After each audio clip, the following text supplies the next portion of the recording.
dengan yang kita tulis di dalam PPK. Karena proposal ini adalah mesin hukum, ya boleh dikatakan cuma nantinya dari situ ya. Jadi apa situasinya pada waktu itu, kemudian apa yang menjadi tugas kita dan apa yang kita lakukan dan apa yang menjadi hasil dari pekerjaan tersebut.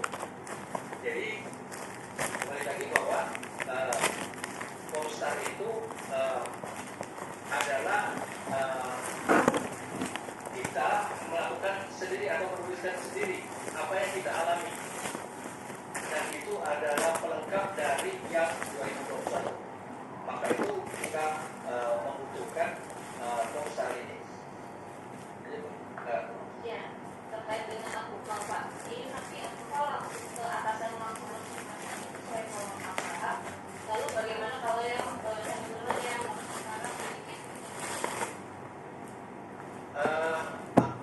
waktu oleh atasan langsung yang terkoneksi dengan sistem ya, terkoneksi dengan sistem itu bisa dilihat nanti pada waktu kita view itu